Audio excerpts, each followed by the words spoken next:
For 3 years, Margaret Hale had slept in her car with 2 small children, staying out of the shelters because she was terrified the state would take them from her. With her last $40, she bid on an abandoned storage unit that everyone else laughed at, a locker full of what looked like water-damaged junk. But behind a wall of rotting cardboard sat a locked steel cabinet, and inside it was a fortune worth $60 million. The auction house on the edge of Fresno smelled of dust, motor oil, and stale coffee. It was 6 o'clock on a bitter February morning, and Margaret Hale stood at the back of the crowd, her thin jacket doing almost nothing against the cold. She was 34 years old, and she had not had a real home in over 1,000 days.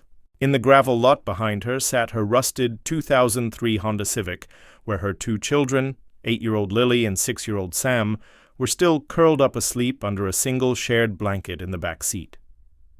She had not come here to gamble.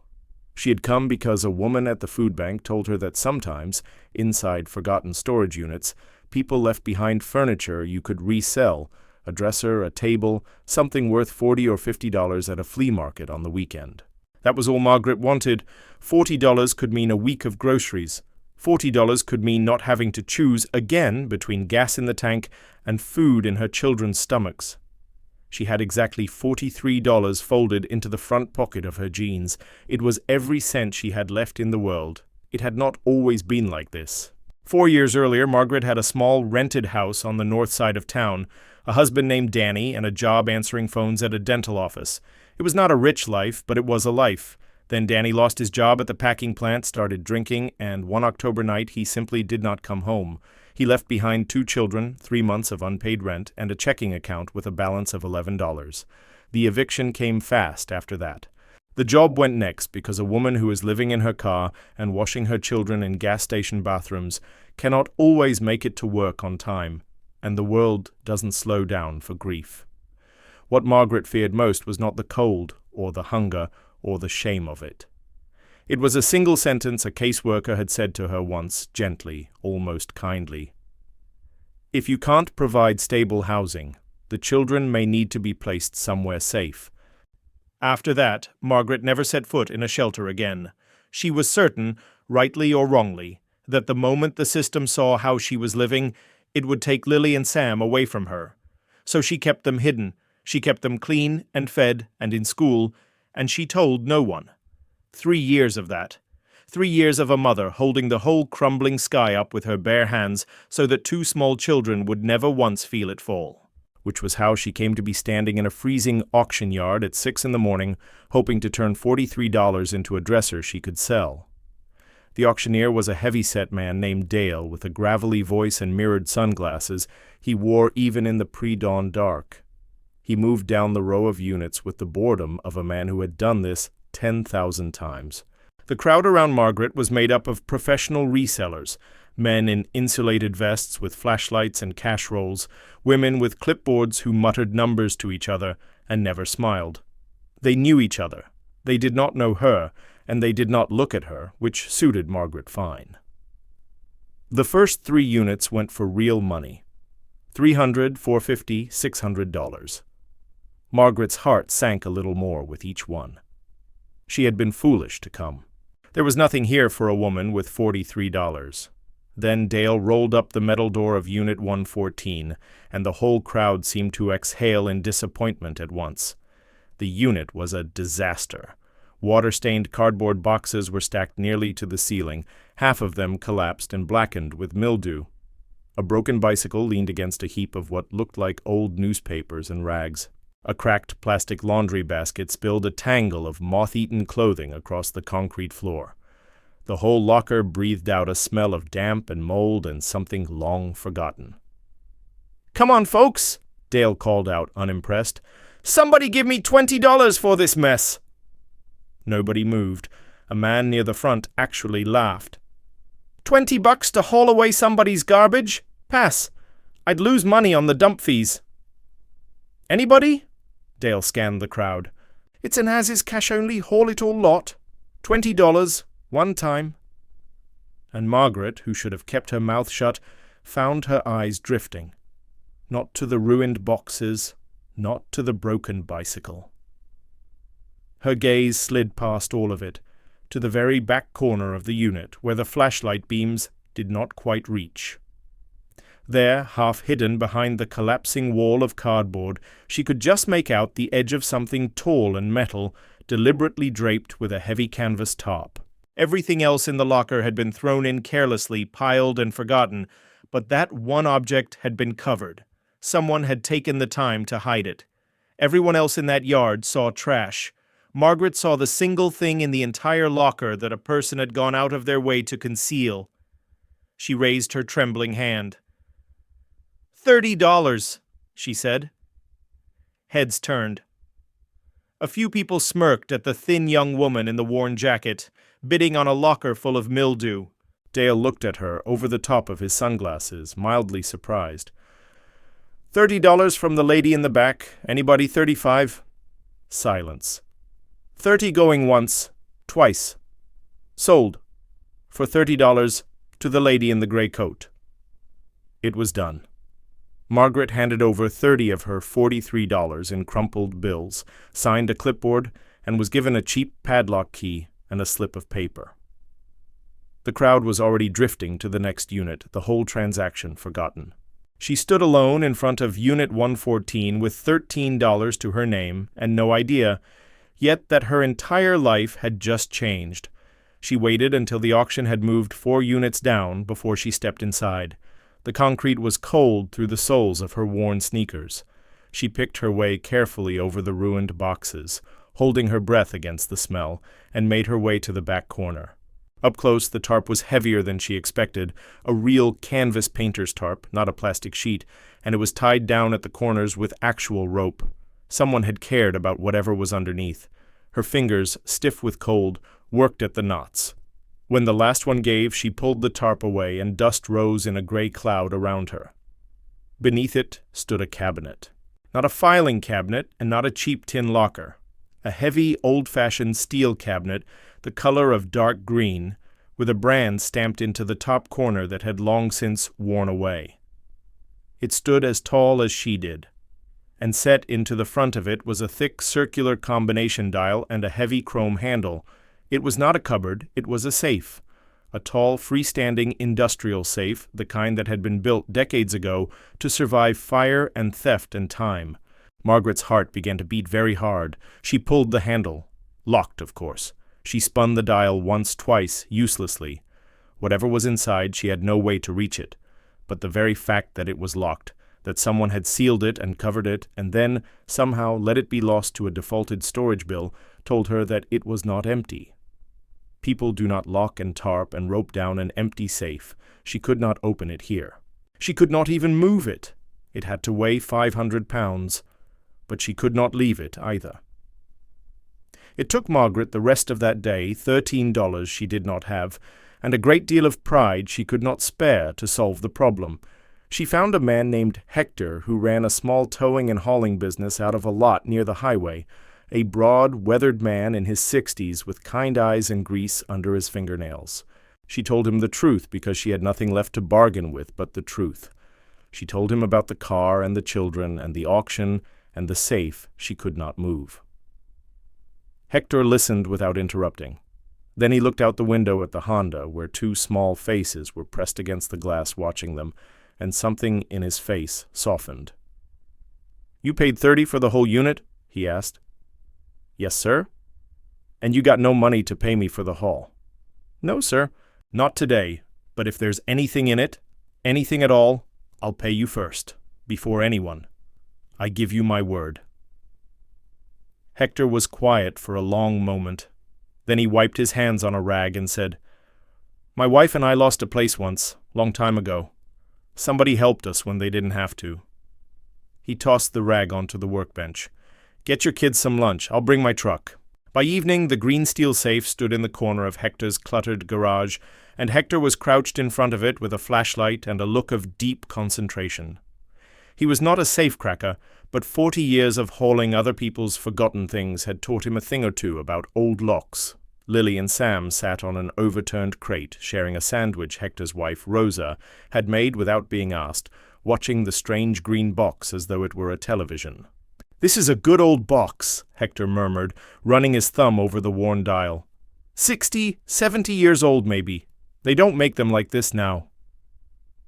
He worked at it patiently, listening, turning, for the better part of an hour. Margaret stood behind him with her arms wrapped around herself, hardly breathing. And then, near 9 o'clock that night, there came a deep, heavy clunk from inside the door, and the chrome handle turned under Hector's hand. The safe swung open. For a moment nobody spoke. Hector shone the flashlight inside, and the beam lit up the contents of the safe, and Margaret Hale's knees went weak beneath her. The safe was full. Not of clothes or papers or mildew. It was full of gold. On the bottom shelf, stacked in neat, gleaming rows, sat dozens of gold bars. Small, heavy, honey-colored, each one stamped with a refiner's mark. Above them, on the middle shelf, were trays lined with black velvet, and set into that velvet were coins, old coins, some of them, and rings and loose stones that caught the flashlight and threw it back in flashes of white fire. And on the top shelf sat a row of small leather boxes, and a thick, sealed manila envelope, and a single black ledger book worn soft at the corners. "Madre de Dios," Hector whispered. Margaret could not speak at all. She reached out one trembling hand and touched the nearest gold bar. It was cold and impossibly heavy for its size, and completely, undeniably real. She picked it up. It filled her palm like a small, dense brick, and the weight of it seemed to pull at something deep in her chest. 3 years of sleeping upright in a cold car. 3 years of counting coins for gas. 3 years of a fear so constant it had become the sound of her own blood, and here, in her hand, was more money than she had ever held in her life. "Margaret," Hector's voice was very gentle, "Margaret, sit down before you fall down." She sat down on the concrete floor of the garage, the gold bar still clutched in both hands, and she began, very quietly, to cry. Lily slipped off the crate and came to put her arms around her mother's neck. "Mommy," the little girl whispered, "are you sad or happy?" Margaret laughed through her tears, a broken, disbelieving sound. "Happy, baby," she managed. "Mommy's happy?" It was Hector, ever practical, who reached carefully into the safe and drew out the black ledger and the sealed envelope. "Before you get ahead of yourself," he said kindly, "we should find out whose this was. A box like this, full like this. It belonged to somebody. And somebody stopped paying the rent on that unit for a reason." That was the sentence that turned a miracle into a story. The envelope, when Margaret opened it with shaking hands, held a single sheet of heavy paper and a name, and the whole truth came unspooling from there. The safe had belonged to a man named Walter Prescott, and the ledger, page after careful page in a spidery, old-fashioned hand, told the rest. Walter Prescott had been, in his time, one of the wealthiest men in the Central Valley, a self-made man who had started with a single hardware store in 1961 and built over 50 years a chain of them across 3 counties, along with the land beneath everyone. He had never trusted banks, not fully. He had lived through times that taught a man not to. So across his long life, Walter had quietly converted a portion of his fortune year after year into gold and stones and rare coins, and he had kept them in this safe. The ledger recorded every purchase, every date, every weight, in his own meticulous hand. The final entries were dated some 11 years earlier, and then the entries simply stopped. It did not take long, once Margaret knew the name, to learn the rest, some of it from the ledger, some of it later from the lawyer. Walter Prescott had died at the age of 89, a widower with no children of his own. His entire estate, the stores, the land, the accounts, and the contents of a certain green safe in a storage unit outside Fresno, had passed to the only family he had left, a great-nephew named Trent Prescott. And Trent Prescott had not wanted an old man's safe full of gold that he did not know how to sell without questions, sitting in a storage unit he did not want to keep paying for. Trent had wanted cash, and he had wanted it fast. He had sold off the stores, sold off the land, drained the accounts, and moved to a glass condominium in the city.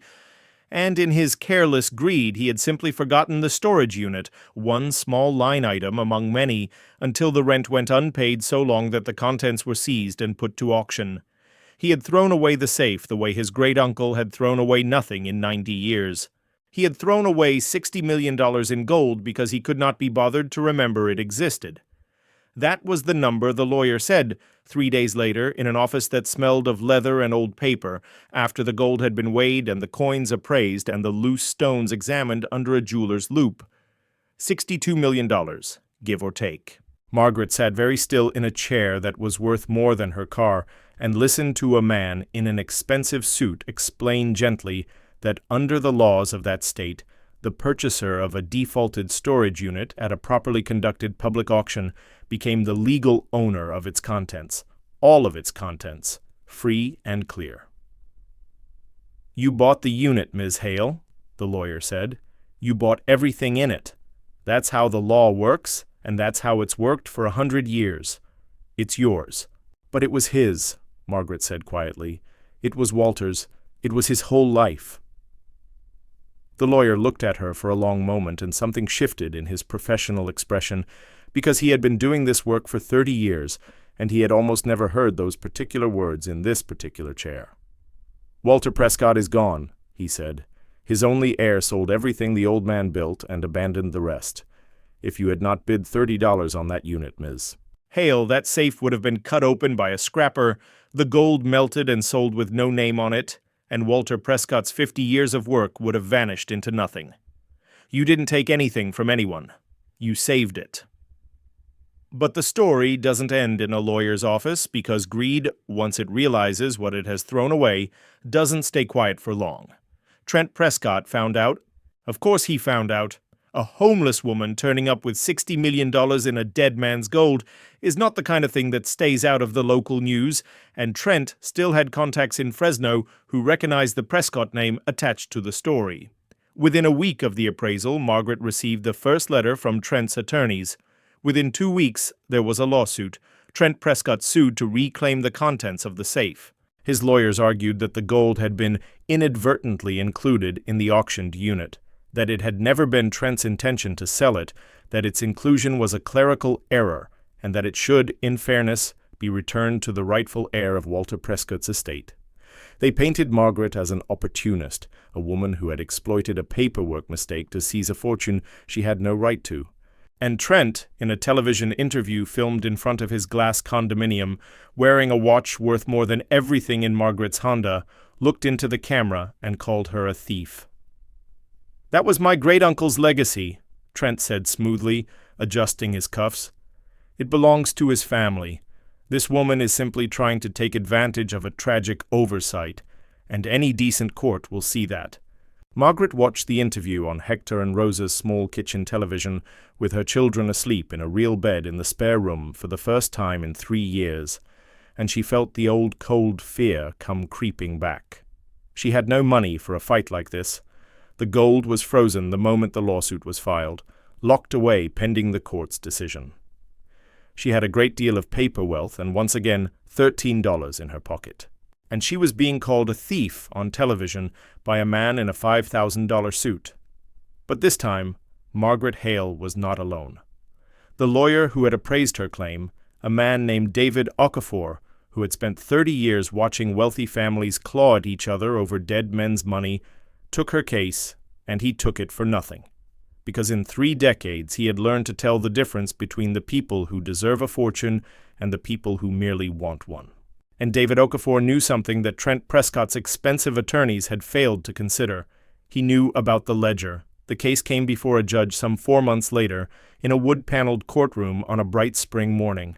Trent Prescott arrived flanked by 3 attorneys in matching dark suits, radiating the easy confidence of a man who had never in his life been told no by anyone he could afford to buy.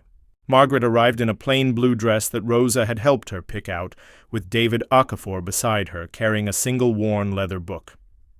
Trent's lead attorney spoke first, and he spoke well. He laid out the argument smoothly, the inadvertent inclusion, the clerical error, the tragic oversight, the grasping opportunist. He asked the court to do the fair and obvious thing and return Walter Prescott's legacy to Walter Prescott's blood.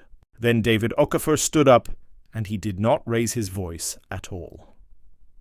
"Your Honor," he said, "my client is accused of taking something that was included in that unit by mistake, so I would like to talk for a moment about mistakes and about who made them." He walked slowly to the bench and laid the worn black ledger upon it. "This is Walter Prescott's own record, in Walter Prescott's own hand, of every item in that safe. It was found inside the safe by my client on the night she opened it. Mr. Trent Prescott's attorneys claim the gold was included in the auction by accident, but this ledger proves that Mr. Prescott knew exactly what was in that safe, because he inventoried it himself in this book before he sold his great-uncle's stores and abandoned the unit that contained it." The courtroom had gone very quiet. Trent's smooth expression had begun, at the edges, to crack.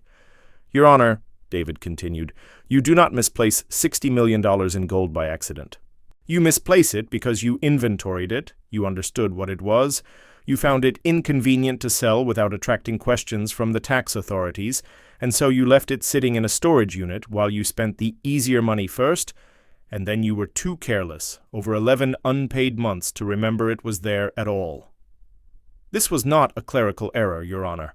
This was 3 years of willful neglect, followed by a very sudden change of heart the moment someone else's $30 bid turned that neglect into headlines." He turned then and looked directly at Trent Prescott.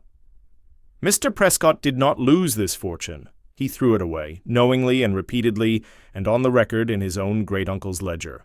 My client did nothing but pay the price the law required, at a public auction he himself allowed to happen. She broke no rule. She exploited no error. She simply valued something that this man could not be bothered to remember he owned." The judge, an older woman with sharp eyes, spent a long time examining the ledger. She read the entries, she read the dates. She read Trent Prescott's own attorney's motion, which had sworn to the court that the inclusion was accidental, and she compared it to the inventory in the dead man's careful hand, which proved that Trent had known precisely what he was abandoning. When she finally looked up, her voice was flat and final. "The court finds no clerical error here," she said.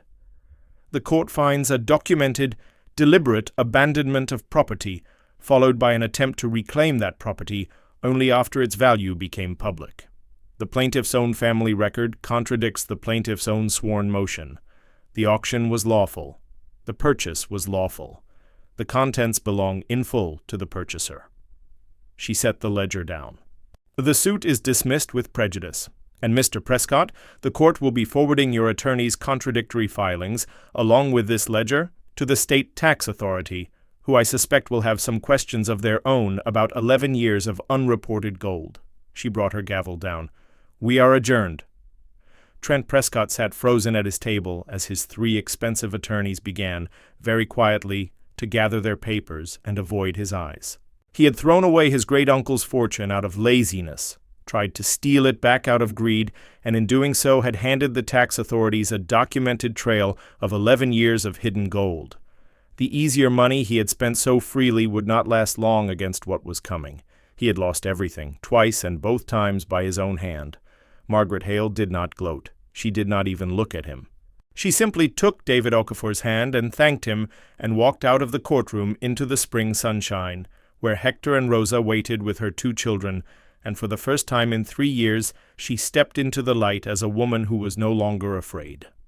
The money, when it finally came, did not change Margaret in the ways that money so often changes people. The first thing she did, before the house, before anything for herself, was drive to Hector's garage and place a check in his grease-stained hands that made the big man sit down heavily on an overturned crate and cover his face. She had given him her word, that first cold afternoon, that if there was anything in the safe, he would be paid first, before anyone. And Margaret Hale was a woman who, even with nothing, had never once broken her word. She made Hector and Rosa comfortable for the rest of their lives, and she did it as easily as breathing, because she remembered exactly what it was to be helped by someone who did not have to help. Then she bought a house, not a mansion, Margaret had slept in a car for 3 years and had no wish to rattle around inside marble halls. She bought a solid, warm, ordinary house on a quiet street with a real yard and a room for Lily and a room for Sam and a kitchen where she cooked them breakfast every single morning and watched them eat it at a table that belonged to them. And then she did the thing that mattered most to her. Margaret took a large part of Walter Prescott's gold, the fortune a careless man had thrown away, and she used it to build something in the old man's name. She founded the Prescott Home, a shelter unlike any other in the valley, a place where mothers who were living in their cars with their children could come and be safe and warm and keep their children with no one threatening to take them away. She had learned in the hardest possible way that the thing that keeps a desperate mother from asking for help is the fear of losing the very children she is trying to save. So she built a place where no mother would ever have to make that choice. She named it for Walter Prescott, the man whose life's work she had refused to let vanish. And she hung his worn black ledger, framed, in the entrance hall, so that everyone who walked in would know that the whole thing had been built on something a careless heir had thrown away and a poor woman had chosen to value. On a warm evening a year later, Margaret stood in the doorway of that shelter and watched a young mother carry a sleeping child up the front steps into the light and warmth, safe for the night.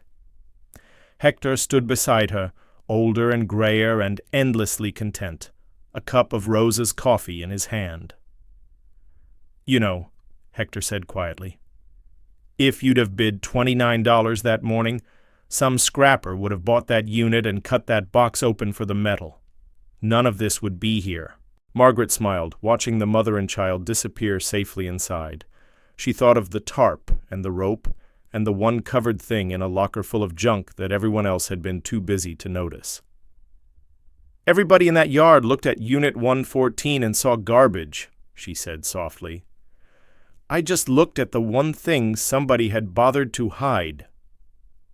She wrapped her hands around her own cup of coffee, warm and steady. Sometimes the most valuable thing in the world is sitting right in front of everyone. You just have to be the one willing to look a little closer. If Margaret's journey from sleeping in her car to building a home for other struggling mothers moved you tonight, take a moment and tap that like button. It truly helps stories like this reach the people who need to hear them. We bring you real tales of hidden fortunes, hard-won justice, and ordinary people who refused to give up when the whole world had given up on them. Don't forget to share this video with someone who believes in second chances, and subscribe to the channel so you never miss another story.